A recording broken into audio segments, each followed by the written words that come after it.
उल फितर और ईद उल अजहा में क्या है अंतर, जाने किसे कहते हैं मीठी ईद और क्यों। इस्लामिक कैलेंडर के अनुसार साल भर में 2 बार ईद का पर्व मनाया जाता है, लेकिन दोनों ही त्योहारों में काफी अंतर है। एक ईद को मीठी ईद और दूसरी ईद को बकरीद कहा जाता है। भारत में 11 अप्रैल दिन गुरुवार को ईद उल फित्र यानी मीठी ईद का पर्व मनाया जाएगा। रमजान इस्लामिक कैलेंडर का 9वां महीना होता है और इसे माह-ए-रमजान कहा जाता है। रमजान के पूरे महीने अल्लाह से इबादत करते हैं और गुनाहों की माफी मांगते हैं। रमजान का माह खत्म होने के बाद ईद की तारीख चांद के देखने के हिसाब से मुकम्मल की जाती है। जिस दिन चांद दिखता है उस दिन को चांद मुबारक भी कहा जाता है। फिर उसके अगले दिन ईद का पर्व मनाया जाता है। यह है ईद उल अजहा। ईद उल अजहा यानी बकरीद को मीठी ईद के तकरीबन 70 दिनों बाद मनाया जाता है। ईद उल अजहा को ईद-ए-कुर्बानी के नाम से भी जाना जाता है, क्योंकि इस दिन नियमों का पालन करते हुए हलाल जानवर कुर्बानी दी जाती है। इसे कुर्बानी की ईद और सुन्नत इब्राहिम भी कहते हैं, क्योंकि इस त्योहार की शुरुआत हजरत इब्राहिम से हुई थी।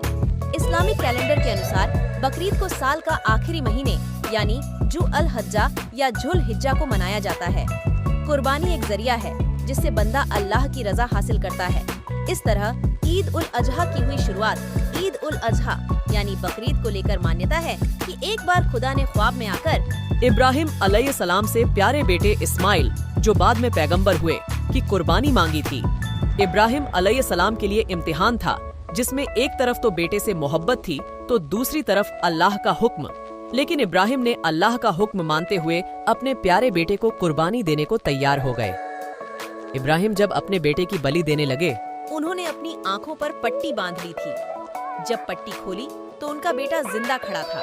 बेटे की जगह दुम्बा, भेड़ जैसा एक जानवर की कुर्बानी चली गई। तभी से कुर्बानी देने की रिवाज चल पड़ा। बड़ी ईद ईद उल अजहा और छोटी ईद उल फितर दोनों अलग अलग होते हुए भी सामाजिक रूप से एक जैसी होती हैं। इन दोनों ईद पर 6 बार नमाज अदा की जाती है, जकात दिया जाता है और ईद की बधाई भी दी जाती है। रिश्तेदारों संबंधियों के घर जाना और सामाजिक सरोकार के काम किए जाते हैं। बच्चे नए कपड़े पहनते हैं और घर के बड़े छोटे बच्चों को ईदी भी देते हैं। जरूरतमंद को खाना खिलाया जाता है और कपड़े व जरूरत की चीजें बांटी जाती हैं।